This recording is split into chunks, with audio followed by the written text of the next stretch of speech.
ယနေ့သာသနာတော်နှစ်2560ခုနှစ်ကောဇာလက်ကြီး1388ခုနှစ်တပေါင်းလာပြည့်ကျော်12ရက်ရန်ကုန်တိုင်းဒေသကြီးကြောက်တန်းမြို့နယ်ချောင်းဝဆံပြကြီးရွာအိရှန်တရားဘုရားကျောင်းတော်ကြီး၌ကျင်းပဆောင်ရွက်သောလောကသရကိုးပါးမဂ္ဂင်8ပါးပရိညာ3ပါးကျင့်ဖြင့်ကိုယ့်ရဲ့ဒိဋ္ဌံတရားစခန်းပွဲကြီးယနေ့ဆိုရင်10ရက်မြောက်ရောက်ရှိလာပြီ10ရက်မြောက်တဲ့ပိုင်းမှာဟောကြားအပ်သောပဋိစ္စသမုပ္ပါဒေသနာတရားတော်၎င်းတရားတော်ကိုမဟောကြားမနာကြားမီတရားပိုင်ရှင်ဖြစ်တော်မူသောမြတ်စွာဘုရားအားနမောတတ္တ3ကြိမ်ဖြင့်ရှိခိုးပူဇော်ကြောကြရအောင်နမောတတ္တ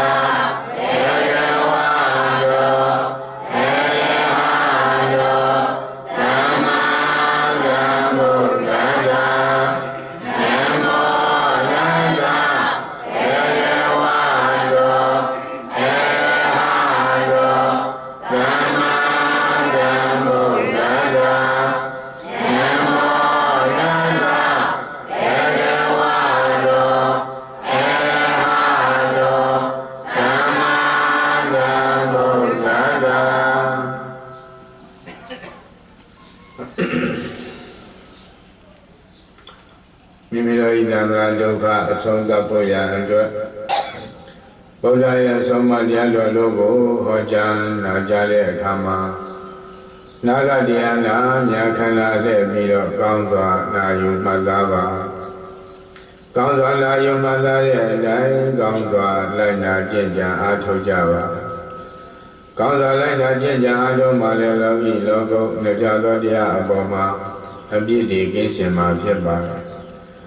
လောကီလောကုတ်နဲ့ပြသောတရားအပေါ်မှာအပြည့်တည်ကင်းစင်မှာလေ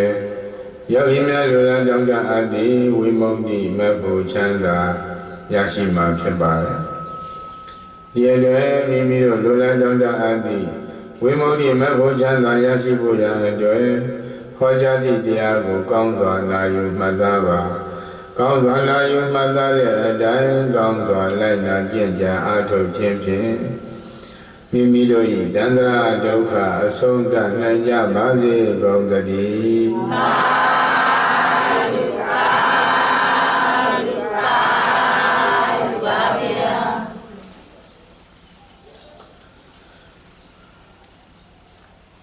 ယနေ့ရရှိတဲ့ခန္ဓာကြီးသည်ကာလအဖြစ်ဆိုရင်ကာလ3ပါးကြောင့်ကျိုးဆက်ဆက်ပြီးတော့လည်းပတ်နေတယ်ဘဝအဖြစ်ပြောမယ်ဆိုရင်ဘဝ3ပါးကြောင့်ကျိုးဆက်ဆက်ပြီးတော့လက်ပတ်နေတယ်အတိတ်ဘဝဒိဋ္ဌဘဝကနေမှပြစ္ဆုတ်ပံဘဝပြစ္ဆုတ်ပံဘဝကနေအနာဂတ်ဘဝ3ပါးမပြတ်ဆက်ဆက်လဲနေအင်္ဂါအဖြစ်ပြောမယ်ဆိုရင်အင်္ဂါ12ပါးဆက်ဆက်ပြီးတော့လက်ပတ်နေတယ်ဓမ္မအဖြစ်ပြောမယ်ဆိုရင်တော့ခန္ဓာအာယနာတတရားလို့မပြတ်ဆက်ဆက်လက်ပတ်နေတယ်အဲဒီလက်ပတ်နေခြင်းကိုမသိအောင်ဘယ်သူကဖုံးထားလဲမေတ္တာဖုံးထားပါရဲ့ဗျာအဲဒီတော့တတ္တဝါတို့သည်ရရှိထားတဲ့ခန္ဓာကြီးရဲ့အကြောင်းလည်းမသိအကျိုးလည်းမသိအကြောင်းအကျိုးကိုလည်းမသိအဲဒီအကြောင်းအကျိုးရဲ့ချုပ်ကနေရာလည်းမသိအဲ့ဒီသစ္စာသိကြရလားသိပါဘူးဗျာသစ္စာမသိဘူးအမိရှင်ယနေ့ဒီအဝိဇ္ဇာမောဟတိဝိသောပိဿုထားခြင်းကိုဖွင့်ပြရမယ်ဒီလိုဖွင့်တဲ့နေရာမှာအသွယ်ရှစ်သွယ်ဖြင့်ဝေဖန်ပိုင်းခြားပြီးတော့နားလည်ရမယ်ဟုတ်လားမှန်ပါပါဗျာခန္ဓာကြီးခန္ဓာ3ပါးဘဝ3ပါးအင်္ဂါ12ပါးခန္ဓာအာယနာတတရားလို့မပြတ်ဆက်ဆက်လက်ပတ်နေခြင်းရဲ့သဘောကိုအစွဲရှိသွယ်ဖြင့်ဝေဖန်ပိုင်းခြားပြီးတော့နားလည်ရမယ်ဓမ္မသာလည်းဒီပိတ်ဆို့မှုအကုန်ဝင်သွားမယ်ဝင်လာပြီဆိုရင်သစ္စာ4ပါးလို့ကိုမသိဘူးလားသိပါရဲ့ဗျာသိပြီဆိုရင်မိမိတို့ဤသန္တရာဒုက္ခဒီတော့မှဆုံးတတ်မယ် လောကဖြစ်ပေါ်လာသမျှတရားအလုံးတို့သည်အကြောင်းပြင်းပြီးတော့ဖြစ်ခဲ့လားဖြစ်ပါဘူးဗျာအကြောင်းကထုတ်လုပ်လိုက်တဲ့အကျိုးဓမ္မကြီးပဲအကြောင်းမလို့အကြောင်းကထုတ်လုပ်လိုက်တဲ့အကျိုးဓမ္မကိုမမှန်ကန်ကန်သိဖို့အရေးကြီးတယ်အဲ့ဒီမမှန်ကန်ကန်သိဖို့ဒီအသေးစိတ်သိမှရမယ်အကြောင်းမလို့အဘိဓမ္မာနိပရိစ္ဆသမုပ္ပန္နိပဋ္ဌာနိဒီမျိုးစုံနဲ့သူ့ကိုသိအောင်ဖက်ဖက်ကမကြည့်ရဘူးလားကြည့်ရပါတယ်ဗျာအဲ့တော့သူ့ကိုအသေးစိတ်သိတော့မှနောက်ဆုံးသူ့ရဲ့သဘောအမှန်ကိုသိမသွားဘူးလားသိသွားပါတယ်ဗျာဟောဖြစ်ပြပါသစ္စာဒုက္ခသစ္စာပါဗျာဟုတ်ပြီအဲ့ဒီအကျိုးခန္ဓာကြီးကလည်းအကြောင်းကထုတ်လုပ်လိုက်တဲ့အကျိုးဓမ္မအဲ့ဒီအကြောင်းဓမ္မတို့ကိုမမကန်ကန်သိမြင်ဖို့ရအတွက်အသေးစိတ်သိမြင်အောင်လုပ်ရမယ်အဲ့ဒီအကြောင်းဓမ္မကိုအသေးစိတ်သိမြင်တော့မှဩဒီအကျိုးဒုက္ခကြီးဒီအကြောင်းကမှုတရားကြောင့်ဖြစ်တာပဲ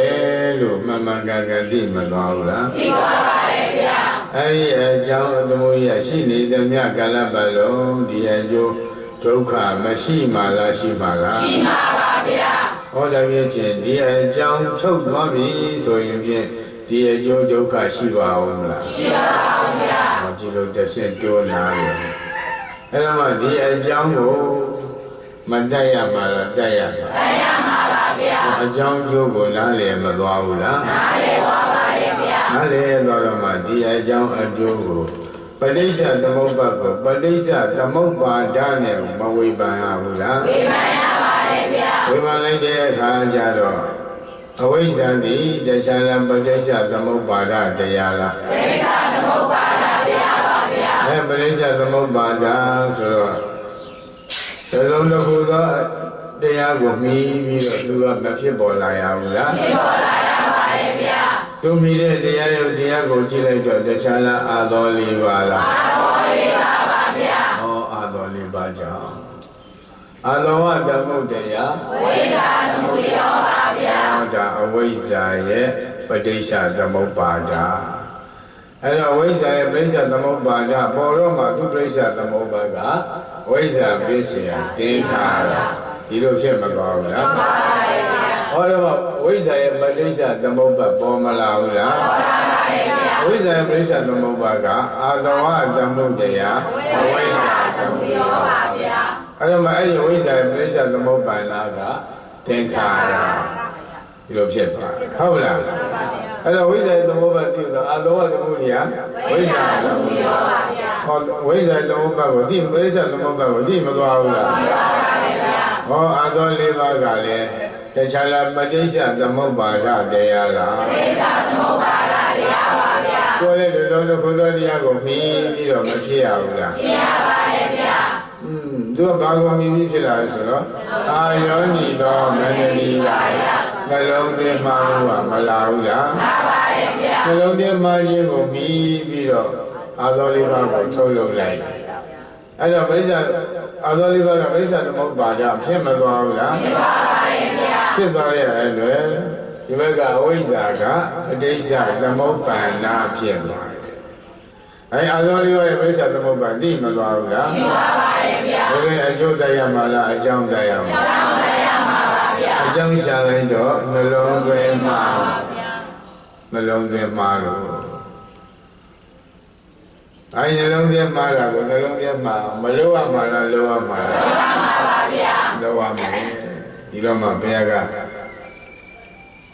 ဒီဓမ္မလောကသဘာဝဓမ္မတရားတို့ကိုပရိစ္ဆသမုပ္ပါဒ်မဆင်ခြင်ဘူးလားဆင်ခြင်ပါတယ်ဗျာဆင်ခြင်လိုက်တဲ့အခါကျတော့ဖြစ်ကြောင်းလည်းမသိဘူးလားသိပါတယ်ဗျာချုပ်ကြောင်းလည်းမသိဘူးလားသိပါတယ်ဗျာအဲ့တော့ဖြစ်ကြောင်းချုပ်ကြောင်းကိုကောင်းစွာသိမြင်မသွားဘူးလားသိမြင်သွားပါတယ်ဗျာသိမြင်သွားတော့မှသူ့အကြောင်းအကျိုးကိုကြည့်လိုက်တဲ့အခါကျတော့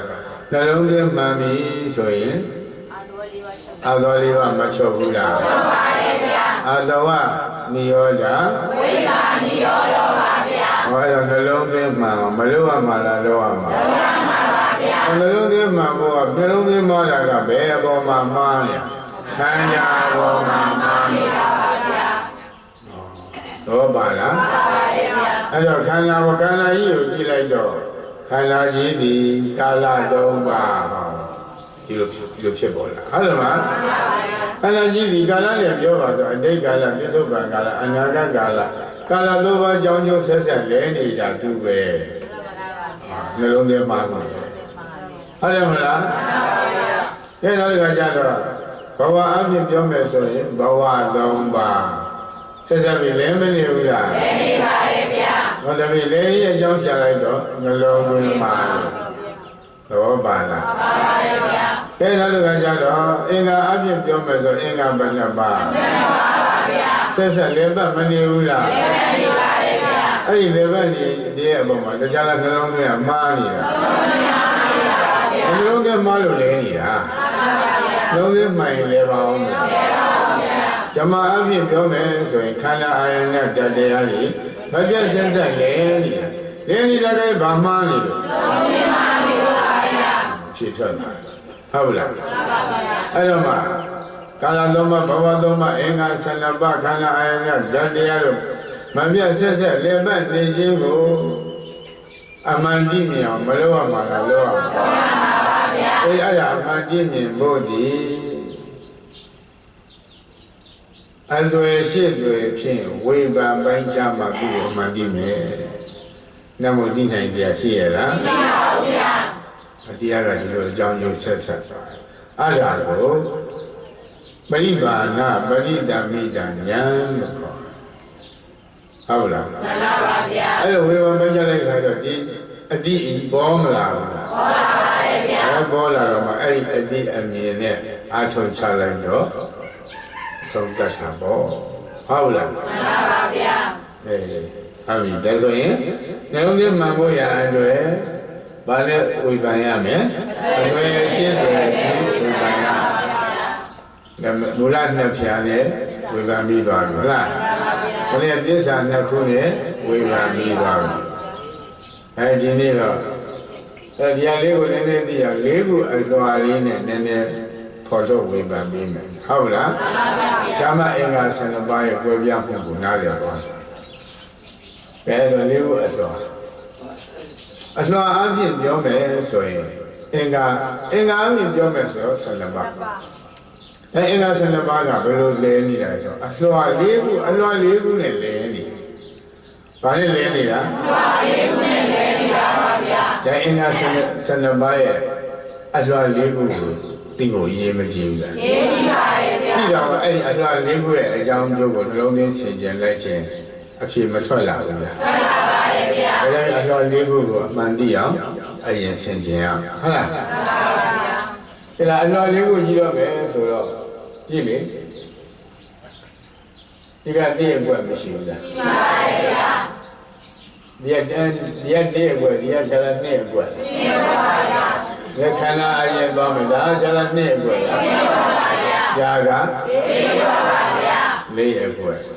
ဒီအကွက်နှစ်ခုကိုမကြည့်ရဘူးကြည့်ရပါတယ်ဗျာအဲဒီအကွက်နှစ်ခုကိုပထမသစ္စာနဲ့ကြည့်ကြရအောင်ဘာလဲကြည့်မယ်သစ္စာနဲ့ကြည့်ရပါဗျာသစ္စာနဲ့ကြည့်တော့2အကွက်ကလည်းဘာသစ္စာဒုက္ခသစ္စာပါဗျာ3အကွက်4အကွက်ကလည်းဘာသစ္စာဒုက္ခသစ္စာပါဗျာဟောသစ္စာချင်းကတူးမနေဘူးလားတူးနေပါတယ်ဗျာတူနေတော့ဘုရားပေါင်းဟောရမှာပေါ့မှန်ပါဗျာဟုတ်လားမှန်ပါဗျာတူနေတာကိုခွဲဟောကြလို့လားမှန်ပါဗျာပေါင်းဟောလိုက်ချင်မပြီးဘူးလားပြီးပါတယ်ဗျာသို့တော်လည်းပဲတူနေပါလေဘုရားကဘာဖြစ်လို့ခွဲဟောတာလဲဒါမစဉ်းစားဘူးစဉ်းစားပါတယ်ဗျာဟောဘုရားခွဲဟောကြခြင်းဒီမတူတာရှိလို့ဘာပါလဲမတူတာရှိလို့ပါဗျာမတူတာရှိလို့ဘုရားဘာလုပ်တာခွဲဟောတာပါဗျာဟုတ်ပြီဒါသစ္စာချင်းတော့ဒူးနေသို့တော်လည်းဘုရားကခွဲဟောတာရဲ့ဒါဆိုရင်မတူတာရှိလို့ပေါ့မသိကြဘူးလားသိပါပါဗျာဖြစ်တယ်ဖြစ်ရှင်ကာလနဲ့ဥဒိယခန္ဓာနဲ့မကြည့်ရဘူးလားကြည့်ရပါတယ်ဗျာပညာငါကိုခန္ဓာဘယ်နှပါး၅ပါးဗျာညာယုတ်၅ပါးဗျာဟုတ်လားယလား၅ပါးဗျာအတ္တ၅ပါးဗျာဝေဒနာ၅ပါးဗျာဟုတ်လားမှန်ပါဗျာတော်ပါရောပြည့်တဲ့ခန္ဓာ၅ပါးဟုတ်လားမှန်ပါဗျာကလည်းပြည့်စီနာမလေးကဓာတိရတဲ့ခန္ဓာမလားမှန်ပါဗျာဗရမရင်လားကလည်းမှန်ပါဗျာ ခန္ဓာချင်း၅ပါးချင်းဒုမနေဘူးလားဒုနေပါရဲ့ဗျာဒုနေတယ်အဲဒုနေပေါင်းဟောရမှာပေါ့ဟုတ်ပါဗျာဟုတ်တယ်မလားဒုနေပေါင်းဟောပါဗျာသို့တော်လည်းဘုရားကတခြားလားခွဲဟောတာခွဲဟောတာချင်းဒီမတူတာရှိလို့ပေါ့သဘောပါလားပါပါတယ်ဗျာပြောဟုတ်ပြီနောက်ကသိချက်ကြည့်ရသူ့ကိုအကြောင်းအကျိုးနဲ့မခွဲကြည့်ရဘူးလားခွဲကြည့်ရပါရဲ့ဗျာနေ့ကွယ်ဒီအကြောင်းကွယ်လားအကျိုးကွယ်လားအကျိုးကွယ်ပါဗျာဟောအကျိုးတရားဒီနေ့ကွယ်ကအကျိုးတရားပါဗျာဟောအကျိုးတရားချင်းနဲ့တူပါဗျာခန္ဓာချင်းနဲ့တူတယ်အကျိုးတရားချင်းနဲ့တူတယ်သစ္စာချင်းလည်းတူတယ်တူရင်ဘုရားဘာဖြစ်ရဘာလို့ရမှာလဲပေါင်းဟောရမှာပါဗျာသို့တော်လည်းဘုရားကဘာလုပ်တာခွဲရမှာရိုးစင်မတူတာရှိလို့ပေါ့မှန်ပါပါဗျာဒီလိုဖြစ်မလားဟုတ်လားဖြစ်လာပါတယ်ဗျာအဲ့တော့မှမရှာရဘူးလားရှာရပါတယ်ဗျာရှာလိုက်တဲ့ခါကျတော့ကြိုက်တယ်ဖြစ်ချင်းနေ့အကွယ်နဲ့လီအကွယ်ဟလားမှန်ပါပါဗျာကာလကိုမကြည့်ရဘူးလားကြည့်ရပါတယ်ဗျာအဲ့နေ့အကွယ်ကြည့်လိုက်တော့ဘယ်ကာလပြစ္ဆုတ်ပံကာလလေးအကွယ်ကြည့်လိုက်တော့ဘယ်ကာလနာဂတ်ပါဗျာနော်အနာဂတ်ကာလဟောဒါဖြစ်ချင်းသစ္စာချင်းနဲ့ဒူတယ်ခန္ဓာချင်းနဲ့ဒူတယ်အကျိုးချင်းနဲ့ဒူတယ်ဟုတ်လားမှန်ပါဗျာသို့တော်လည်းဘုရားကပေါင်းမဟောဘူးဘုရားကခွဲဟောတာဘုရားဘာဖြစ်လို့ခွဲဟောတာလဲဆိုတော့မတူတာရှိနေလို့ယနေ့မတူတာကိုတွေ့ပါလားတွေ့ပါပြီဗျာတခြားလားကာလချင်းမတူဘူးလားကာလချင်းမတူပါဘူးဗျာအကျိုးတရားချင်းလည်းမတူဘူးလားတူပါတယ်ဗျာသစ္စာချင်းလည်းတူပါတယ်ဗျာခန္ဓာချင်းလည်းတူပါတယ်ဗျာတူတယ်တူပါလေဘုရားကမလုပ်ထားတာလေခွဲပါတယ်ဗျာဒါဖြစ်ချင်းမတူတာရှိလို့ဘုရားခွဲဟောတာမသိကြဘူးလားသိပါပါတယ်ဗျာဒီလိုက်ဆက်လိုက်တာမတူတာတွေ့ပါလားတွေ့ပါပြီဗျာမတူတာပါပါလေဟောကာလ၃ပါးဒီခန္ဓာ၅ပါးကသုပ္ပန်ကာလဟောထားတာဒီခန္ဓာ၅ပါးကအနာဂတ်ကာလကိုဟောထားတာဟုတ်တယ်မလားအဲကာလချင်းတူရဲ့လားတူပါဘူးဗျာကာလချင်းမတူခြင်းကြောင့်ဘုရားဒီဘာလို့ထားတာလဲကွဲဟောထားတာအင်္ဂါ12ပါးကွဲသွားပါဓမ္မဓာတ်ကိုသဘောပေါက်ဟုတ်လားမှန်ပါဗျာအဲတော့ဒီတခါလေးဟောလိုက်ပြီးတော့ဖြစ်မှာဟောလို့ရရင်မရပါဘူးမရဝေးရမလဲအတိတ်ကတရားကတတ်တာဟောအနာဂတ်တရားကတတ်တာဟုတ်တယ်မလားမှန်ပါဗျာအဲ့ဒါကြောင့်မို့လို့နေ့အကွက်ဒီနေ့အကွက်ဒီတပါးသောအကွက်ဒီနဲ့တူလို့လားမတူပါဘူးဗျာဟုတ်မလားမတူတဲ့အတွက်သူ့ကိုတလွှာအားဖြင့်မဟောရဘူးလားဟောရပါတယ်ဗျာခဏိကွယ်ဒီအတိတ်လည်းပြစ္ဆုတ်ပံပြစ္ဆုတ်ပံပါဗျာအဲ့တော့ပြစ္ဆုတ်ပံလို့မရေးရဘူးလားရေးရပါတယ်ဗျာအကြောင်းတရားလားအကျိုးတရားလားအကျိုးတရားပါဗျာအဲ့ဒါအကျိုးလို့မရေးရဘူးလားရေးရပါတယ်ဗျာသူဒီတပါးသောတရားတွေနဲ့တူရဲ့လားမတူပါဘူးဗျာဘာမတူတာလဲကာလမတူကာလမတူတဲ့အကျသူ့ကိုတလွာတကံဆိုပြီးတော့မဟောရဘူးလားဟောရပါတယ်ဗျာတကံတို့မို့တလွာအတူတူပဲဟုတ်လားအဲ့တော့တလွာမဟောရဘူးလားဟောရပါတယ်ဗျာဒါကြောင့်မို့လို့ပြစ္ဆုတ်ပံအကျိုးတလွာဝိညာဏံသလနာဖတ်တဝေဒနာတိပြစ္ဆုတ်ပံမှာဖြစ်ခြင်းကြောင့်ပြစ္ဆုတ်ပံတရားဟုတ်မလားမှန်ပါဗျာဝိညာဏံသလနာဖတ်တဝေဒနာတိအကျိုးတရားဖြစ်ခြင်းကြောင့်အကျိုးတရားဝိညာဏံသလနာဖတ်တဝေဒနာတိတပါးသောတရားတွေနဲ့မတူဟုတ်လားမှန်ပါဗျာကွဲပြားခြင်းကြောင့်သူ့ကိုတလွာဆိုပြီးတော့မဟောရဘူးလားဟောရပါတယ်ဗျာအဲ့တော့မှဝိညာဏံသလနာဖတ်တဝေဒနာတိပြစ္ဆုတ်ပံတရားအကျိုးတရားတလွာဟုတ်လားတလွာသောအရာတွေနဲ့မတူညီကြောင့်သူ့ကိုတလွာခွဲပြီးတော့မဟောရဘူးလားဟောရပါတယ်ဗျာသဘောပါလားပါပါတယ်ဗျာအဲ့ဒါကြောင့်မလို့အတိတ်အကျိုးတလွာပြစ္ဆုတ်ပံပြစ္ဆုတ်ပံအကျိုးတလွာအဲ့ဒီလိုတုံးကျက်ဒီခန္ဓာပေါ်မှာနားလည်ရ ဟုတ်လားကဲနံပါတ်၄ခန္ဓာပါကြကဲနံပါတ်၄ခန္ဓာကြရလေဟုတ်လားသူကဘယ်မှာဖြစ်တာဒါနောင်ဖြစ်တဲ့ဖြစ်မဲ့ခန္ဓာဟုတ်လားဒါနောင်ဖြစ်မဲ့ခန္ဓာဆိုဒီမှာပါရနောင်ဖြစ်တဲ့ခန္ဓာဘာဖြစ်လို့ဇာတိတရားမရဏကိုလောင်ဖြစ်လက်တာခန္ဓာ၅ပါးကိုလောင်ဖြစ်လက်တာလို့မရဘူးလားမရပါဘူးဗျာဒီခန္ဓာကျတော့ဘာရေးထားလဲသုဒ္ဓကာလဒီခန္ဓာကျတော့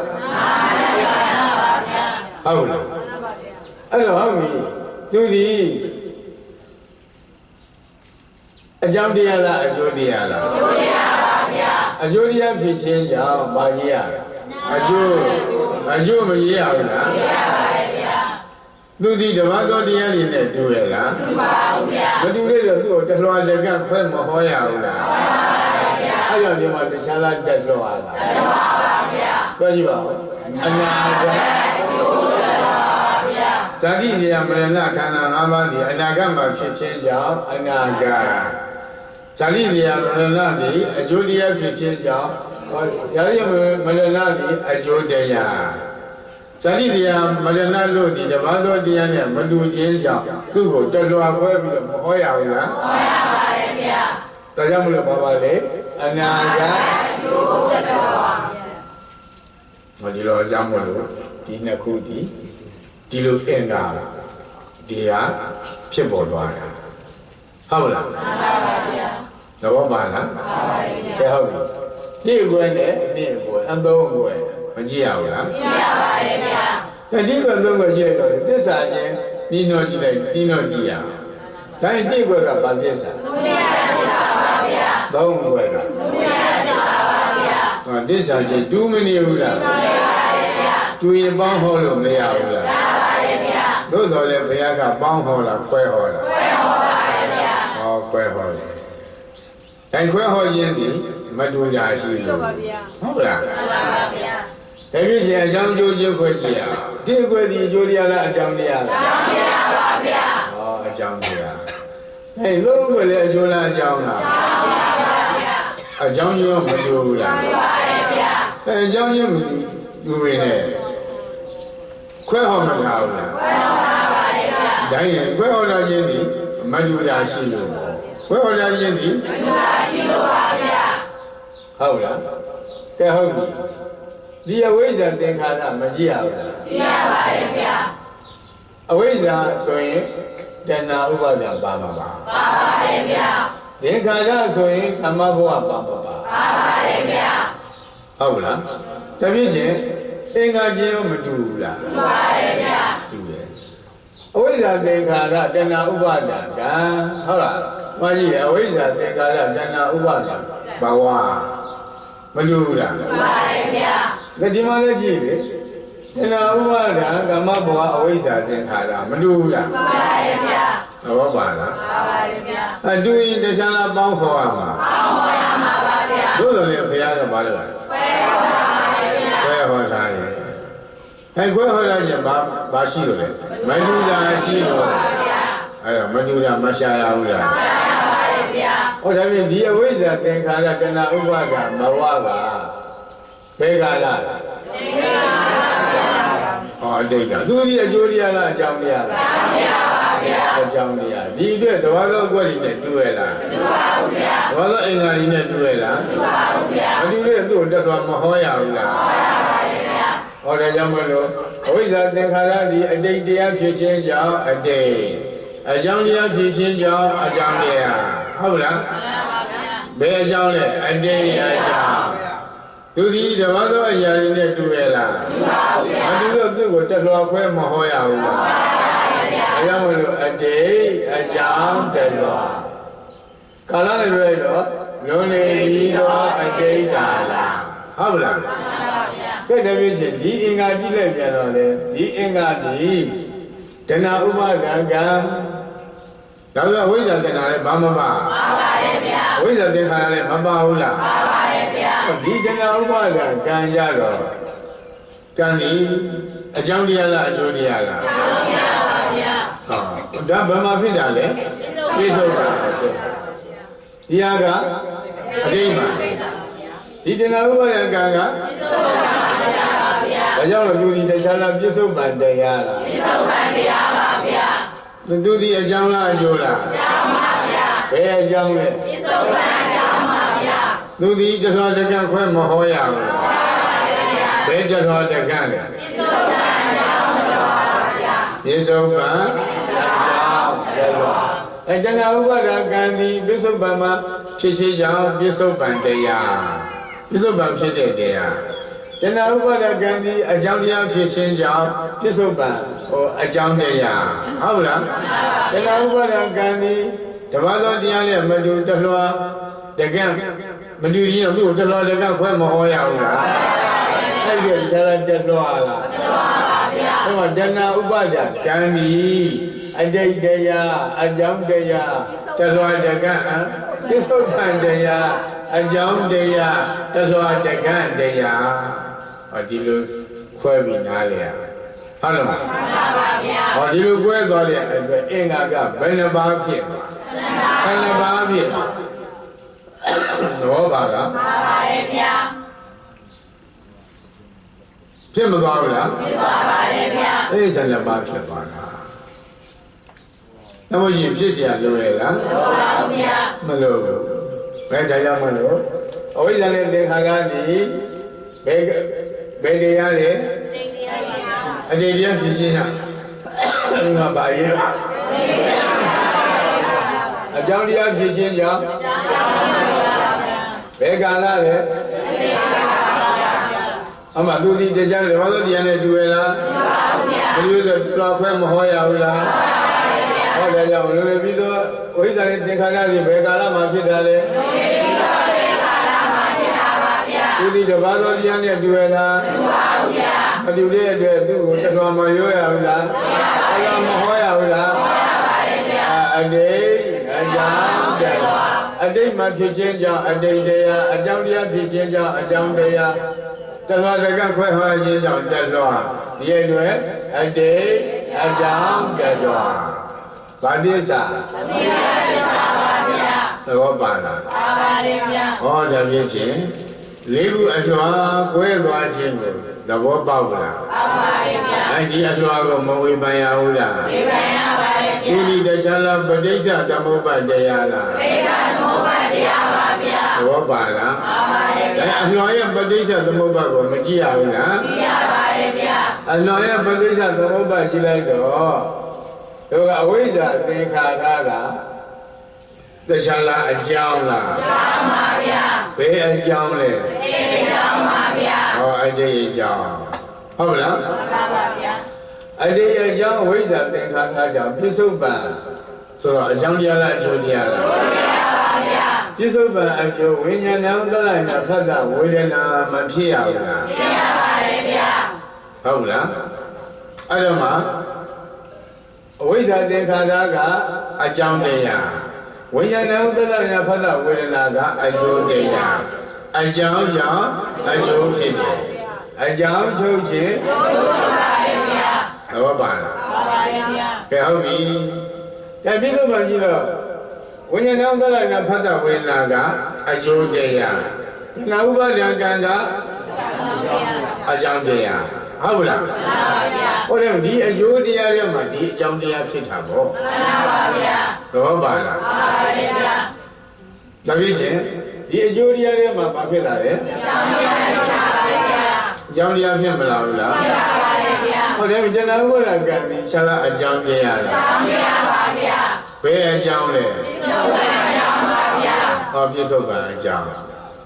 ဟုတ်တယ်ဖြစ်ချင်းဇာတိတရားပရဏကအကြောင်းတရားလားအကျိုးတရားလားအကျိုးတရားပါဗျာဘယ်အကျိုးလဲနာအကျိုးပါဗျာအဲ့ဒီအကျိုးတရားဒီတရားကအကြောင်းဓမ္မကထုတ်လုပ်လိုက်တာလားအကြောင်းဓမ္မထုတ်လုပ်လိုက်တာပါဗျာအကြောင်းဓမ္မကြည့်လိုက်တော့မသိကြဘူးလားသိကြပါတယ်ဗျာအကြောင်းဓမ္မကထုတ်လုပ်လိုက်တဲ့အကျိုးဓမ္မဟုတ်တယ်မလားမှန်ပါဗျာဟောတရားကအကြောင်းကြောင့်အကျိုးဖြစ်တာလားအကြောင်းကြောင့်အကျိုးဖြစ်တာလားဗျာအကြောင်းထုတ်ခြင်းအကျိုးချုပ်ပါတယ်ဗျာမသိကြဘူးလားသိကြပါတယ်ဗျာဟုတ်ပြီဒါဒီအကြောင်းကအလိုလိုဖြစ်လာတာဟုတ်ပါဘူးဗျာသဘောပါလားပါပါတယ်ဗျာဘာကိုမြည်ပြီးတော့ဖြစ်လာတာလဲဝ ဝိညာဉ်တော်ကလည်းဖတ်တာဝေးရနာအကျိုးတရားတွေမှာပေါက်ဖွားမလားလားပေါက်ဖွားပါဗျာတော့ပါလားပါပါဗျာဟုတ်တယ်ပြည့်စင်ဒီအကျိုးတရားတွေကပေါက်ဖွားလာတဲ့ခြားလာအကြောင်းတရားတွေတရားပါဗျာဟုတ်လားမှန်ပါဗျာဒါဒီအကျိုးတရားတွေကဘာကြောင့်ပေါက်ဖွားလာတာလဲလို့မေးရမရှိဘူးရှိပါဗျာတော့ပါလားပါပါဗျာကိုယ်လက်ချလာအကြောင်းကြောင့်အကျိုးဖြစ်တာအကြောင်းကြောင့်အကျိုးဖြစ်တာပါဗျာအဝိဇ္ဇာသင်္ခါရဒီဟုသောအကြောင်းကြောင့်ဝိညာဏံသတ္တယနာဖတ်တာဝေဒနာမရှိဘူးလားရှိပါတယ်ဗျာဖြစ်ရဘူးလားဖြစ်ရပါတယ်ဗျာသူဘာဖြစ်လို့ဖြစ်ရတာလဲလို့မေးကြမရှိဘူးလားရှိပါတယ်ဗျာသူဒီတရားလားပဋိစ္စသမုပ္ပါဒ်တရားလားပဋိစ္စသမုပ္ပါဒ်တရားပါဗျာဒီလိုဆိုရင်အဝိဇ္ဇာသင်္ခါရကပဋိစ္စဝိညာဏံသတ္တယနာဖတ်တာဝေဒနာကသမုပ္ပါဒ်ပဋိစ္စသမုပ္ပါဒ်ဟုတ်လားမှန်ပါဗျာအဝိဇ္ဇာသင်္ခါရဒီပဋိစ္စဒီအလိုလိုဖြစ်တာလားဒီလိုခုသောတရားကိုမြင်ပြီးဖြစ်တာလားခုသောတရားကိုမြင်ဖြစ်တာပါဗျာဒါကတရားလားပဋိစ္စသမုပ္ပါဒ်လားပဋိစ္စသမုပ္ပါဒ်ပါဗျာဟောဒါဝိညာဏသတ္တနာပတ္တဝေဒနာကပဋိစ္စသမုပ္ပါဒ်ဟောပဋိစ္စသမုပ္ပါဒ်သိမသွားဘူးသိပါပါဗျာအဲ့တော့ဒီပဋိစ္စအဝိဇ္ဇာသင်္ခါရရဲ့ပဋိစ္စသမုပ္ပါဒ်မကြည့်ရဘူးလားကြည့်ရပါတယ်ပဋိစ္စသမုပ္ပါဒ်ကမကြည့်ရဘူးလားကြည့်ရပါတယ်ဗျာအဲ့လိုပါပါလေအာသောလေးပါပါဗျာမသိကြဘူးလားသိပါပါဗျာအာသောလေးပါအာသောယုံကြည်မှုကြောင့်ပြဘာဖြစ်တာလဲအဝိဇ္ဇာသင်္ခါရတရားကအကျိုးအကြောင်းတရားဖြစ်မသွားဘူးလားဖြစ်ပါပါတယ်ဗျာပဋိစ္စသမုပ္ပါဒ်ဟုတ်လားမှန်ပါဗျာဘယ်လိုဖြစ်အဲ့တော့မှပဋိစ္စသမုပ္ပါဒ်ဖြစ်မသွားဘူးလားဖြစ်ပါပါတယ်ဗျာဟုတ်ပါလားမှန်ပါဗျာဘယ်အကြောင်းကြောင့်အကျိုးဖြစ်ပါတယ်ဗျာဟုတ်လားဒီအကြောင်းကဘယ်ဖြစ်လဲအကြောင်းကြောင့်အကျိုးဖြစ်တာလားအကြောင်းကြောင့်အကျိုးဖြစ်တာပါဗျာဒါဆိုပဋိစ္စသမုပ္ပါဒ်ပဋိစ္စသမုပ္ပါဒ်မထုတ်လို့လည်းဘူးလားထုတ်လို့လည်းပါတယ်ဗျာအဲ့ဒီပဋိစ္စသမုပ္ဝိဇ္ဇာသင်္ခါရရဲ့ပဋိစ္စသမုပ္ပါဒ်ကိုရှာလိုက်တော့အာသောလေးပါဗျာအဲအာသောလေးပါးရဲ့ပဋိစ္စသမုပ္ပါဒ်မကြည့်ရဘူးလားကြည့်ရပါတယ်ဗျာအဲအာသောလေးပါးရဲ့ပဋိစ္စသမုပ္ပါဒ်ကြည့်လိုက်အာသောလေးပါးဒီဒီလိုတစ်ခုသောတရားကိုမြင်ပြီးတော့မဖြစ်တာလားဖြစ်တာဖြစ်ပါတယ်ဗျာသူဒီအဲ့တော့မှရှာလာပဋိစ္စသမုပ္ပါဒ်လားပဋိစ္စသမုပ္ပါဒ်ပါဗျာဒီလိုမှပဋိစ္စသမုပ္ပါဒ်မဖြစ်ရဘူးလားဖြစ်ရပါတယ်ဗျာဝိဇ္ဇာသင်္ခါရမဖြစ်ရဘူးလားဖြစ်ရပါတယ်ဗျာဟောတယ်ပြချင်းအသောလေးပါးရဲ့ပရိစ္ဆေသမုပ္ပါဒ်ကြည့်လိုက်တဲ့အခါကျတော့ဘာပါလဲနှလုံးသွင်းမှာဟောအတိတ်ကနှလုံးသွင်းမှာလို့ဒီအဝိဇ္ဇာသင်္ခါရကအသောလေးပါးမယုံကြည်ဘူးလားယုံကြည်ပါတယ်ဗျာအသောလေးပါးယုံကြည်အသောသမှုတရားဝိဇ္ဇာသမှုတရားပါဗျာအကြောင်းဓမ္မဖြစ်မလားဘူးလားဖြစ်ပါပါတယ်ဗျာအတိတ်အကြောင်းလည်းဖြစ်ပေါ်မလားဘူးလားဖြစ်ပါပါတယ်အဲ့တော့မှပြစ္ဆုတ်ပံအကျိုးဖြစ်ပေါ်မလားဘူးလားဖြစ်ပေါ်လာပါတယ်ဗျာပြစ္ဆုတ်ပံအကျိုးမှာထပ်ပြီးတော့နှလုံးသွင်းမှခြင်းကြောင့်ဟိုက်မှာအကြောင်းကပေါ်မလာပြန်ဘူးလားပေါ်လာပါတယ်ဗျာအကြောင်းပေါ်လာရဲ့အနာကအကျိုးမရမှာလားရမှာပါဗျာ။အဲဒီပြစ္ဆုတ်ပံခန္ဓာကိုနှလုံးသွင်းမှန်သွားပြီဆိုရင်ဖြင့်ဒီအကြောင်းပေါ်ပါအောင်မလားပေါ်ပါဘူး။ပြစ္ဆုတ်ပံအကြောင်းပေါ်ပါအောင်မလားပေါ်ပါဘူးဗျာ။ပြစ္ဆုတ်ပံအကြောင်းမှာပေါ်အနာကအကျိုးလာပါအောင်မလားပေါ်ပါဘူးဗျာ။သဘောပါလားပေါ်ပါဘူးဗျာ။ဒါကြောင့်ဖြစ်ခြင်းပြစ္ဆုတ်ပံအကျိုးတရားကိုနှလုံးသွင်းမှမလို့မလားလို့မှဟုတ်လားယာယီခြားခန္ဓာအာယရဏဓာတ်အဲဒီမှာတော့ခန္ဓာအာယရဏဓာတ်ပဲဟုတ်လားဒီမှာလေခန္ဓာအာယရဏဓာတ်ဒီဖတ်တာကြောင့်သုံးခုပြမသွားဘူးလားမှန်ပါတယ်ဗျာခန္ဓာအာယရဏဓာတ်ဒါကိုမမကမသိမြင်မှာသိမြင်ခန္ဓာအာယရဏဓာတ်ဒီအကြောင်းကထုတ်လုပ်လိုက်တဲ့အကျိုးဓမ္မသူ့ကိုအသေးစိတ်မသိအောင်မလို့မလားလို့မှာပါဗျာမသူ့ကိုအသေးစိတ်သိချင်ဘာကိုသိအောင်လို့အကျိုးကိုထုတ်လုပ်လိုက်တဲ့အကြောင်းဓမ္မမမကန်သိမြင်အောင်မလို့မလားလို့မှာပါဗျာဒါဆိုရင်သူ့အသေးစိတ်သိမသွားဘူးလားသိပါပါတယ်ဗျာအဲ့တော့သူ့ကိုအသေးစိတ်သိသွားတဲ့ကအကြောင်းအကျိုးကိုထုတ်လုပ်လိုက်တဲ့အကြောင်းဓမ္မကိုကြည့်လိုက်တော့အသေးစိတ်မြင်သွားတော့ဗာမြင်သွားတယ်အသေးစိတ်မသိဘူးလားသိပါတယ်ဗျာပြီးတော့ဗာတွေ့သွားတယ်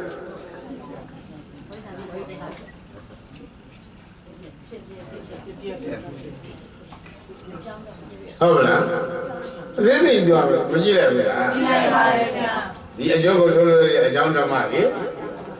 ဒီအကျိုးကိုထုတ်လို့ရတဲ့အကြောင်းဓမ္မကိုအသေးစိတ်သိရမှာမမကံမသိရမှာလားသိရမမကံသိဖို့ဒီအသေးစိတ်မသိရမှာလားသိရသူ့ကိုလည်းအကြောင်းဓမ္မကိုလည်းမမကံအသေးစိတ်နဲ့သိတော့သူ့ကိုမမကံသိမသွားဘူးလားသိပါပါတယ်ဗျာဒါကြည့်လေဘယ်နှလုံးနဲ့မှားလိုက်လဲအဲ့ဒီအကျိုးကိုထုတ်လို့ရတဲ့အကြောင်းဓမ္မကိုမမကံသိအောင်လို့သိရင်သူမသိဘူးလားသိပါဗျာဟုတ်တယ်မလားသူ့ရဲ့သဘောအမှန်မသိမှလားသိမှာသိပါဗျာတခြားလားအကြောင်းနဲ့အကျိုးမမကံမသိမှလားသိမှာသိပါဗျာဘုရားမသိလို့လေမှန်ပါဗျာဟုတ်တယ်မလားသူ့နှလုံးသွင်းမဟုတ်လို့မမှားရဘူးဗျာမှားပါဗျာလုံးနဲ့မှားခဲ့လို့အတော်ယူစီရမှာလားမှန်ပါဗျာအဲ့တော့မှအတော်သမုဒိယဝိဇ္ဇာသမုဒိယောဆိုတဲ့ပြိဿသမုပ္ပါကပေါ်လာတာလေမှန်ပါဗျာဟုတ်လားဟုတ်တယ်လမ်းတုံးလားဖြစ်ပေါ်မလာဘူးလားဖြစ်ပေါ်လာပါဗျာဟုတ်လားလမ်းတုံးလားမြင်သွားပြီဟုတ်လားဘယ်အသေးစိတ်သိနေသွားတာဟုတ်လားဒီခန္ဓာကြီးအဘယ်ခန္ဓာလေးမဖြစ်ပေါ်ရဘူးလားဖြစ်ပေါ်ရပါရဲ့ဗျာဟုတ်တယ်ကျလားအကုသိုလ်ကြောင့်လားအကုသိုလ်ကြောင့်ပါဗျာအကုသိုလ်သူနေလည်းကြွားလို့မကြည့်ဘူးလားပြည့်တာ10ပါး1500ကဲတည်းကဒုက္ခခန္ဓာဩလာတိမရဘူးလားမှန်ပါရဲ့ဗျာဟောဘာကြောင့်လဲကုသိုလ်ကြောင့်ဟုတ်လားမှန်ပါဗျာအဝိဇ္ဇာပြည့်စရာသင်္ခါရကြောင့်အကုသိုလ်အဘယ်ခန္ဓာကြီးမသိဘူးလားသိပါရဲ့ဝိဇ္ဇာပြည့်စရာသင်္ခါရဟုတ်လားအလယ်လန်းနဲ့ပြောင်းမနေဘူးလားပြောင်းနေပါရဲ့ဗျာဟောတခြားလားဝိဇ္ဇာပြည့်စရာသင်္ခါရဝိဇ္ဇာပြည့်စရာသင်္ခါရဟောအခုတော့အကျိုးကိုထုတ်လို့လိုက်တဲ့အကြောင်းဓမ္မကိုမမှန်ကန်ကန်သိမြင်သွားတော့အကြောင်းကျိုးကိုနားလည်မသွားဘူးလားနားလည်သွားပါတယ်ဗျာဟောတယ်ဖုံးလို့ဝိဇ္ဇာဖုံးလို့ရသေးလားမရတော့ပါဘူးဗျာဟောတယ်ပြည့်ချင်းအကြောင်းကျိုးကိုနားလည်မသွားဘူးလားနားလည်သွားပါတယ်ဗျာနားလည်သွားပြီဆိုရင်တော့အဲ့ဒီအကြောင်းအကျိုးကိုနှလုံးသွင်းရှင်းကျင်လိုက်ခြင်းသူ့သဘောအမှန်မတွေ့ဘူးလားတွေ့ပါရဲ့ဗျာဟုတ်လားအဲ့ဒါပြည့်ချင်းဒီခန္ဓာကြီးတဏ္ဍတရားလုံးဒီခန္ဓာကြီးဩနာတိဖြစ်နေရခြင်းအကြောင်းဟုတ်လားမှန်ပါဗျာတခြားလားမြုပ်လန်းမရှောင်လို့လားမြုပ်လန်းမရှောင်လို့ပါဗျာဟောဒီခန္ဓာကြီးတဏ္ဍတရားလုံး30ပုံလှည့်ပြီးတော့သိမနေဘူးလားသိနေပါလေဗျာတခြားလားမြုပ်လန်းမျောလန်းကြောင့်လားမြုပ်လန်းမျောလန်းကြောင့်ပါဗျာအလဲဆိုတာရှိရလားရှိပါဘူးဗျာလမ်းသုံးလမ်းတခြားလားပြောင်းနေတာပြောင်းနေပါဗျာဘယ်ကလာမှန်းလဲမသိဘူးပါဗျာဟုတ်လားမှန်ပါဗျာဘယ်ကိုရောက်နေမှလဲမသိဘူးဘယ်သွားရမှလဲမသိဘူးဘယ်သွားမှသူသိရလားမသိပါဘူးဗျာဘာလို့အမှန်ကိုသိရလားမသိပါဘူးဗျာတော့သင်္သရောမလုပ်ဘူးလားလုပ်ပါရဲ့ဗျာသင်္သရောရောက်တာပေါ့မှန်ပါဗျာဝယံပဒဝိနိပါဒပြီမသိဘူးလားသိပါရဲ့ဗျာသဘောပါမှန်ပါရဲ့ဗျာအဲ့ဒါဒီတခြားလားဒီအကြောင်းကထုတ်လို့လိုက်တဲ့အကျိုးဓမ္မကိုမသိလို့လားထုတ်လိုက်တဲ့အကျိုးဓမ္မကိုသိလို့ပါဗျာမမကံကမသိလို့ဒါတို့မမကံသိအောင်မလို့မလားလို့ရမှာပါဗျာအဲ့ဒီအကျိုးကိုထုတ်လို့တဲ့အကြောင်းဓမ္မကိုမမကံသိအောင်လို့ရမှာပေါ့မမကံသိရင်တခြားလားအသေးစိတ်သိအောင်လို့ရမှာအသေးစိတ်သိအောင်လို့ရမှာပါဗျာဟုတ်သူ့အသေးစိတ်နှလုံးသွင်းရှင်းရှင်းလိုက်တဲ့အခါကျတော့လမ်းပဲနဲ့လမ်းဟုတ်ပါဗျာဟောလမ်းသုံးလားသူကမြုပ်တယ်မြုပ်လိုက်တော့အဘယ်ခန္ဓာအမြုပ်လိုက်တော့အဘယ်ခန္ဓာဒီလိုမဟုတ်လားအကုသိုလ်တရားကမြုပ်တယ်အဘယ်ခန္ဓာကုသိုလ်တရားကမြုပ်တယ်ဒုက္ခတိဩနာတိဟုတ်တယ်မလားဘိုးရမနာမတရားလွတ်တဲ့လမ်းရှိသေးလားရှိပါဘူးဗျာလမ်းပြောင်းမနေဘူးလားရှိပါရဲ့ဗျာတခြားလားဇုံလုံးကန်းလားဇုံလုံးကန်းပါဗျာအဲ့ဒါတခြားလားအကြောင်းကျိုးနာမလဲဆိုလားအကြောင်းကျိုးနာမလဲလို့ပါဗျာအကြောင်းကထုတ်လို့လိုက်တဲ့အကျိုးဓမ္မကိုလည်းသစ္စာမသိဘူးအကျိုးဓမ္မကိုထုတ်လို့လိုက်တဲ့အကြောင်းဓမ္မကိုလည်းသစ္စာမသိဘူးအကြောင်းအကျိုးကိုလည်းသစ္စာမသိဘူးမသိတဲ့အတွက်မသိတာကသစ္စာပါဗျာသင်္ဟာလုံးတာကဟုတ်ပါလားမှန်ပါပါတယ်ဗျာအဲ့ဒီဆိုရင်ဖြင့်သူ့ကိုနှလုံးသွင်းမှန်ခုလည်းမလုပ်လိုက်ဘူးလားလုပ်လိုက်ပါတယ်ဗျာဒီဝိညာဉ်တော်သရဏဖတ်တာဝေဒနာဒီသလအကြောင်းကထုတ်လို့လိုက်တဲ့အကျိုးဓမ္မအကြောင်းကထုတ်လို့လိုက်တဲ့အကျိုးဓမ္မပါဗျာသူ ဘုမမကန်တိအောင်မလို့မလားလို့ရမှာအသေးစိတ်တိအောင်မလို့မလားလို့ရမှာအခုကိုအသေးစိတ်တိခြင်းအယုတ်ကိုထုတ်လို့အကြောင်းဓမ္မကိုမမကန်တိအောင်လို့အသေးစိတ်တိအောင်အယုတ်တိရင်ကြောင်းကြည့်မှရမှာပေါ့မှန်ပါဗျာအပင်ကိုတိခြင်းဝေကိုကြည့်ပါအဝေးကြည့်မှရအပင်သွားကြည့်လို့ရမှာမရပါဘူးဗျာအဝေးကြည့်မှရမှာဟုတ်လားမှန်ပါဗျာအဲ့ဒါအခုမှအဝိဇ္ဇာမကြည့်ရဘူးလားမရပါဘူးအခုမမလည်းဒီကိုအသေးစိတ်သိအောင်မလုပ်အောင်လားမလုပ်ပါဘူးဟောအသေးစိတ်လည်းနှလုံးသွင်းစဉ်သိမြင်သွားတော့လမ်းပဲနဲ့လမ်းသုံးလမ်းပါဗျာဟောလမ်းသုံးလမ်းသူကလမ်းသုံးလမ်းမဟုတ်လားလမ်းသုံးလမ်းကပြောင်းမနေဘူးလားပြောင်းနေပါလေဗျာသူအသေးစိတ်မြင်တော့လမ်းသုံးလမ်းသိမသွားဘူးလားသိပါပါဗျာရုပ်လမ်းကိုလည်းမမြင်ဘူးလားမြင်ပါတယ်ဗျာရုပ်လမ်းလည်းမမြင်ဘူးလားမြင်ပါတယ်ဗျာရုပ်လမ်းလည်းမမြင်ဘူးလားမြင်ပါတယ်ဗျာရုပ်လမ်းမျိုးလမ်းလွတ်တဲ့လမ်းကိုလည်းမမြင်ဘူးလားမြင်ပါတယ်ဗျာဟောလမ်းပဲနဲ့လမ်းဟုတ်ပါဗျာမြင်ပြီဆိုတော့ရုပ်လမ်းရှောက်လို့ရှောက်တော့ဗျာရုပ်လမ်းရှောက်လို့ရှောက်တော့ပါဗျာဘယ်ရှောက်မလဲဒါမတိကြဘူးလားဟောအဲ့တော့မှဒီတရားသုံးလမ်းသုံးလမ်းကိုနှလုံးသွင်းဆင်ခြင်ရတယ်ဟုတ်လားမှန်ပါဗျာနှလုံးသွင်းမဆင်ခြင်ရဘူးလားဆင်ခြင်ရပါတယ်ဗျာဆင်ခြင်ရတယ်ကဲဆင်ခြင်ရတော့မှမြို့လမ်းကိုမဆင်ခြင်ရဘူးလားဆင်ခြင်ရပါတယ်မြို့လမ်းကိုမရှောင်ရဘူးလားရှောင်ရပါတယ်ဗျာဘာဖြစ်လို့မြုပ်ထားလဲအကုသိုလ်ကြောင့်ဒါအကုသိုလ်မဖြစ်နဲ့ပေါ့မလုပ်နဲ့အကုသိုလ်မလုပ်နဲ့ဆိုလို့ရတာမရပါဘူးဗျာဟောအကုသိုလ်ဘာလဲပြင်မရကုသိုလ်နဲ့ပြင်မရပါဗျာဒီညာပေါ်လာအဲ့ဒါပြိပါဏပရိသမိတ္တညာခေါ်တယ်ဟုတ်လားမှန်ပါဗျာဒီညာပေါ်မလာဘူးလားပေါ်လာပါတယ်ဗျာညာပေါ်လာတော့မှဘာလုပ်မလဲဒီညာပေါ်မလာဘူးလားပေါ်လာပါတယ်ဗျာဆက်လုံးသွင်းလိုက်တော့ဘာဆက်လို့အောင်မလဲဖြစ်တဲ့ကုသိုလ်တွေဘုရားအောင်လုပ်ရမှာပါဗျာအကြောင်းကျိုးဆက်နှလုံးသွင်းလိုက်တော့ဘာလို့အောင်မလဲဖြစ်တဲ့ဆက်တဲ့ကုသိုလ်တွေအားလုံးရမှာရအောင်လုပ်ရမှာပါဗျာအကြောင်းကျိုးဆက်ပြီးဆင်ခြင်လိုက်တော့ဘာလို့အောင်မလဲသာမဖြစ်သေးတဲ့မင်းဒီကိစ္စမှာဖြစ်ပေါ်အောင်လုပ်ရမှာပါဗျာဟောဖြစ်ရပါရမသွားဘူးရသွားပါဗျာရသွားပါတဲ့တပည့်ကြီးမိမိတဏ္ဍာမဖြစ်အောင်ဘယ်လိုလုပ်မလဲဟောတပည့်ကြီးအကျိုးကိုမသိမြင်ရမလားသိမြင်ရပါ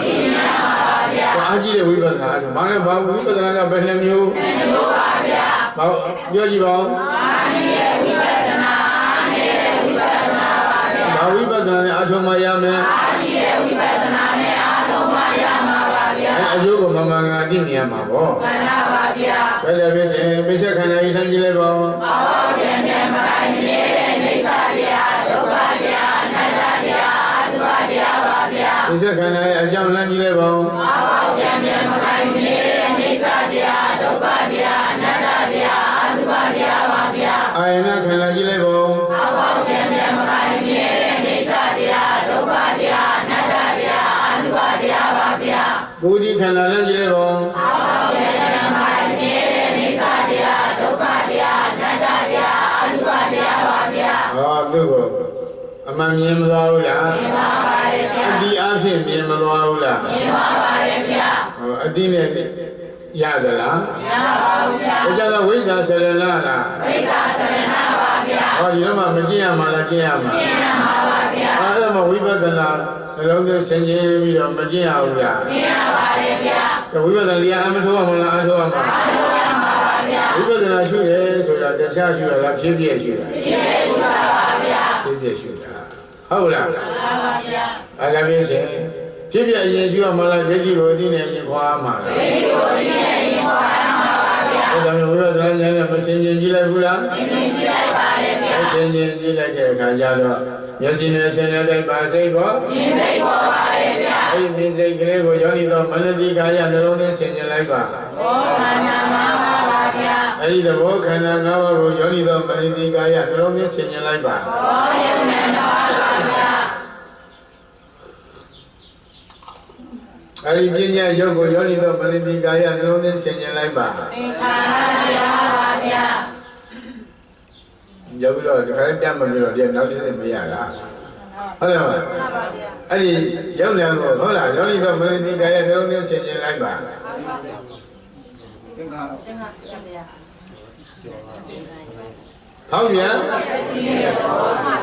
ဟုတ်လားအဲ့ဒါဒီခြေလားပရမလားပရမပါဗျာအဲ့ဒါမှအဲ့ဒီပရမယုံနာကိုအကြောင်းကျိုးဆင်ခြင်ပရမယုံနာကိုယောနိသောမနတိကာယနှလုံးသွင်းဆင်ခြင်လိုက်ပါပရမဟုတ်လားတရားလားတရားလားတရားပါဘယ်ဒီတရားလားတရားကိုရှုခင်းရှုခင်းနဲ့ယောနိသောမနတိကာယနှလုံးသွင်းဆင်ခြင်လိုက်ပါမကြောနဲ့မဒီမတန်မဒီမတမခိုင်မမြဲတဲ့အိဋ္ဌသဘောဟုတ်လားကဲမဒီမတမခိုင်မမြဲတဲ့အိဋ္ဌကိုလုံးဝဆင်ခြင်လိုက်ပါဆင်ခြင်သဘောဒုက္ခဟုတ်လားဟုတ်ရဲ့ဒီမဒီမတမခိုင်မမြဲတဲ့သဘောအိဋ္ဌဆင်ခြင်သဘောဒုက္ခကိုယောနိသောမနတိကာယလုံးဝဆင်ခြင်လိုက်ပါသို့မရတဲ့အနတ္တပါဗျာအသို့မရမပိုင်မဆိုင်တဲ့အနတ္တတရားဟုတ်ပြီအဲ့ဒီမလီမတမခိုင်မြဲတဲ့သဘောအနေစာဆင်းရဲသဘောဒုက္ခအသို့မရခြင်းအစုံနဲ့မပိုင်မဆိုင်တဲ့အနတ္တအစုကြီးကိုလုံးဝဆင်ခြင်လိုက်ပါပြည့်တယ်မှုပါရဲ့လားပါပါဘူးဗျာရလာအတုပါလားအတုပါပါဗျာဟောပါလားပါပါတယ်ဗျာကဲအဲ့တော့မှအဲ့ဒီအိဋ္ဌကိုဝိပဿနာဉာဏ်နဲ့မကြည့်ရဘူးလားကြည့်ရပါတယ်ဗျာအိဋ္ဌကိုဝိပဿနာဉာဏ်နဲ့ကြည့်လိုက်ကြည့်သေးလားကြည့်ပါပါဗျာမရှိတာကဘုရားလက္ခဏာလေအိဋ္ဌရဲ့လက္ခဏာပါဗျာဒီအတာဒီအမှန်ဖြစ်တာပဲဟုတ်လားအဲ့တော့မှသူကလက္ခဏာမပြဘူးလားပြပါတယ်ဗျာအဲ့တော့နိစ္စရဲ့လက္ခဏာကိုယောနိသောမနတိကာယနှလုံးသွင်းဆင်ခြင်လိုက်ပါဖြစ်ပြပါဗျာဒီတော့မှဖြစ်ပြမြင်လားမှန်ပါဗျာရမင်းရွတ်တယ်မသွားနဲ့တခုချင်းပိုင်းခြားပြီးတော့လို့အဲ့တော့ဖြစ်ပြမြင်မသွားဘူးလားမြင်ပါပါတယ်ဟောခန္ဓာရှိတာလေတရားလည်းဖြစ်ပြလားဖြစ်ပြပါဗျာဉာဏ်အဓိကလည်းဖြစ်ပြပါဗျာဖြစ်ပြဆိုတော့နေ့ကွက်ထဲမှာနှလုံးသွင်းရမှန်မသွားဘူးလားမှန်ပါပါတယ်ဗျာနှလုံးသွင်းမှန်သွားဟုတ်လားမှန်ပါဗျာလုံးရမှာတော့ဝေဒနာကဖြစ်သေးလားဖြစ်ပါဘူးဗျာဟောဝေဒနာဖြစ်ပြဟုတ်လားမြင်ပြီးဖြစ်ပြကြားပြီးဖြစ်ပြပါဗျာသဘောပါအဲ့တော့မှဒီဘက်ကဝေဒနာပေါ်သေးလားပေါ်တော့ပါဘူးဗျာခန္ဓာ၅ပါးရှိသေးလားရှိတော့ပါဘူးဗျာမရှိတော့မရှိမှမရှိတော့ပဲအဲ့ဒီခန္ဓာ၅ပါးကြောင့်ဖြစ်ပေါ်လာတဲ့ဘက်ကတဏှာရှိသေးလားရှိတော့ပါဘူးဗျာဘာဖြစ်လို့ဝေဒနာကမရှိတော့နှလုံးသွင်းမှာဟုတ်တယ်ခြားလားပြင်းပြပါဗျာပြင်းပြဆိုဝေဒနာနိရောဓအဲ့တော့ခန္ဓာရှိသေးလားရှိတော့ပါဘူးဗျာခန္ဓာမှမရှိပဲဒီတဲ့ထွက်လာရရှိသေးလားရှိတော့ပါဘူးဗျာဒီတန်ကဒီခန္ဓာလေးကထွက်လာတယ်မလားမှန်ပါဗျာသဘောပါလားမှန်ပါတယ်ဗျာအခုဒီခန္ဓာရှိသေးလားရှိတော့ပါဘူးဗျာဒီခန္ဓာမှမရှိပဲဒီဘက်ကအကြောင်းဟာလားသေးလားမှန်ပါဘူးဗျာဒီဘက်အကြောင်းပေါ်သေးလားပေါ်တော့ပါဘူးဗျာဒီပိဿုပန်အကြောင်းကဒီအကျိုးခန္ဓာလေးကဖြစ်ပေါ်လာတာတခြားကနှလုံးသွင်းမှလို့ဖြစ်ရတယ်နှလုံးသွင်းမှလို့ဖြစ်ရတာပါဗျာငါသူရှိနေလို့ဖြစ်တာသူမရှိရင်ဖြစ်ပါဖြစ်ပါဘူးဗျာသဘောပါလားပါပါတယ်ဗျာအခုဖြစ်ပြလဲမြင်တော့ဒီခန္ဓာရှိသေးတယ်ရှိပါဘူးဗျာခန္ဓာမှမရှိဘဲနဲ့သူကလာတဲ့အကြောင်းရှိတာရှိပါဘူးဗျာအကြောင်းချုပ်တော့ချုပ်ပါတယ်ဗျာဟောပြစ္ဆုတ်ပံအကြောင်းချုပ်မသွားဘူးလားချုပ်ပါပါတယ်ဗျာပြစ္ဆုတ်ပံအကြောင်းချုပ်လာလည်းကအကျိုးရှိသေးလားရှိပါဘူးဗျာမရှိတော့သဘောပါလားပါပါတယ်ဗျာအဲ့တော့မှအနာကအလွာရှိသေးလားရှိပါဘူးဗျာအနာကအလွာမှမရှိဘဲနဲ့ပြစ္ဆုတ်ပံအလွာပေါ်သေးလားပေါ်တော့ပါဘူးဗျာဒီတော့လေချုပ်မချုပ်ချုပ်ပါတယ်ဗျာဟောအဒီပြစ္ဆုတ်ပံအလွာဟိုအတိတ်အလွာချုပ်မှတော့ပြစ္ဆုတ်ပံအကျိုးအလွာရှိသေးလားရှိပါဘူးဗျာပြစ္ဆုတ်ပံအကျိုးအလွာချုပ်တော့မှတော့အနာကအကြောင်းအလွာပြစ္ဆုတ်ပံအကြောင်းအလွာလာသေးလားမှန်ပါဘူးဗျာပြစ္ဆုတ်ပံအကြောင်းအလွာမှမရှိဘဲအနာကအကျိုးအလွာရှိသေးလားရှိပါဘူးဗျာအလွာပံတစ်ခုပြတ်သွားတယ်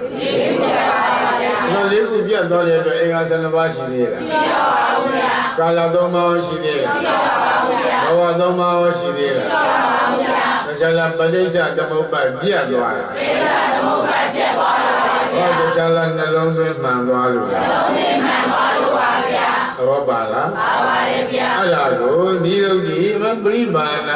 ပရိသံမိတာညာဘယ်နှပါ၄ပါးမရဘူးလားရပါတယ်ဗျာအဲ့ဒီညာ၄ပါးရတော့မှအလွှာ၄ခုဘာဖြစ်လဲပြတ်မသွားဘူးလားပြတ်သွားပါတယ်ဗျာအလွှာ၄ခုပြတ်သွားတယ်ဟုတ်လားအဲ့ဒါဘာလို့နှလုံးသွင်းမှန်သွားတယ်နှလုံးသွင်းမှန်တော့အာတော်၄ပါးကရှိသေးလားရှိပါဘူးဗျာမရှိတော့မှအလွှာ၄ခုကဘာဖြစ်လဲပြတ်ပြန်အာတော်ကနေရောကြဝိဇ္ဇာနိရောဓပါဗျာဒါဆိုရင်တည့်လွှာပြတ်မသွားဘူးလားပြတ်သွားပါတယ်ဗျာဝိဇ္ဇာနိရောဓနာနိရောဓပါဗျာအဒီကပြတ်မသွားဘူးလားပြတ်သွားပါတယ်ဗျာဒေခါရနိရောဓဝိညာဏနိရောဓပါဗျာဝိညာဏနိရောဓသမယုပနိရောဓအာယနာနိရောဓပါဗျာအာယနာနိရောဓအာသနိရောဓပါဗျာအာသနိရောဓဝေဒနာနိရောဓပါဗျာဟုတ်တာပဲရှင်နေ့အကြောင်းရှိနေ့အကျိုးပဲရှိသေးလားရှိတော့ပါဘူးဗျာနေ့ကတလွာရှိသေးလားရှိတော့ပါဘူးဗျာတလွာမရှိတော့နလွာမရှိတော့ရှိတော့ပါဗျာဟုတ်လားအဲ့ဒီတွေပြည့်စုံပါအကြောင်းတလွာလာသေးလားလာတော့ပါဘူးဗျာတဏှာရှိသေးလားရှိတော့ပါဘူးဗျာတဏှာနိရောဓဥပါဒနိရောဓနိရောဓပါဗျာပြုစုပါအကြောင်းတော်ရှိသေးလားရှိပါပါဘူးဗျာသမဘဝနိရောဓသာတိနိရောဓပါဗျာသာတိနိရောဓသမဏနိရောဓပါဗျာအလောလေးခုမပြတ်ဘူးလားပြတ်ပါတယ်ဗျာသို့ဒေါကမိဒေဝဒုက္ခဒေါမနသုဘယာတာနိရောဓံဒီဧဝမေတ္တာကေဝလတာဒုက္ခခန္ဓတာနိရောဓ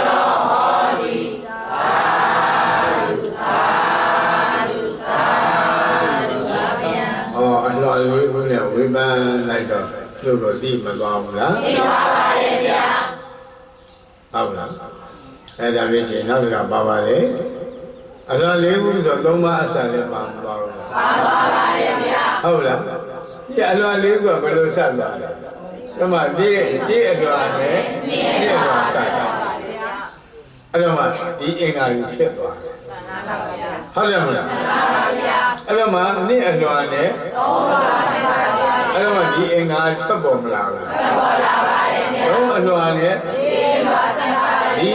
ဒီအင်္ဂါထွက်ပေါ်မလာဘူးထွက်ပေါ်လာပါတယ်ဗျာဟောဒါကြောင့်အလွန်ပဲနဲ့ကိုအဆက်ပဲနဲ့ကို30ပါဗျာဟောလေးခုအလွန်ကဆက်မသွားဘူးလားဆက်သွားပါတယ်ဗျာအလွန်နဲ့ပဲအလွန်ဆက်ဒီအလွန်နဲ့ဒီအလွန်ဆက်ပါတယ်ဗျာဒီအလွန်နဲ့3လွန်ဆက်ပါတယ်ဗျာ3လွန်နဲ့4လွန်ဆက်ပါတယ်ဗျာ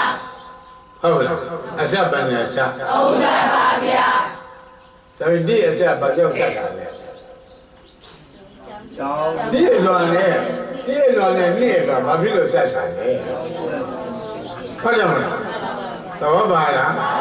တခြားနှလုံးသွင်းမလို့ဆက်တာနှလုံးသွင်းမလို့ဆက်တာပါဗျာတော့ပါအဲ့ဒီအလွန်နဲ့သုံးလွန်လည်းဘာဖြစ်လို့ဆက်တာနှလုံးသွင်းမလို့ဆက်တာပါဗျာဟုတ်တယ်မလားအဲ့နှလုံးသွင်းမဆက်သွားမှတော့သုံးလွန်နဲ့လေးလွန်ဆက်ပြီးသားဖြစ်မသွားဘူးဖြစ်သွားပါတယ်ဗျာအဆက်ပန်နဲ့ဆက်30ပါဗျာပြောဒီအဆက်30ပါဗျာဒီအဆက်30ဘယ်အဆက်ဖြတ်မှရဒီအဆက်ကဘယ်အဆက်ကြောင့်ဖြစ်တာဒီအဆက်ဘာကြောင့်ဖြစ်တာဘယ်နှလုံးသွင်းမှအောင်လုပ်လိုက်မဖြစ်ဘူးလားဖြစ်ပါတယ်ဗျာဘယ်ဘုံမှာနှလုံးသွင်းမှခန္ဓာအင်္ဂါတရားနှလုံးသွင်းမှအဲ့ဒီကိုနှလုံးသွင်းမှမလုပ်ရဘူးလားလုပ်ရပါတယ်ဗျာအဲ့ဒီခန္ဓာအင်္ဂါတ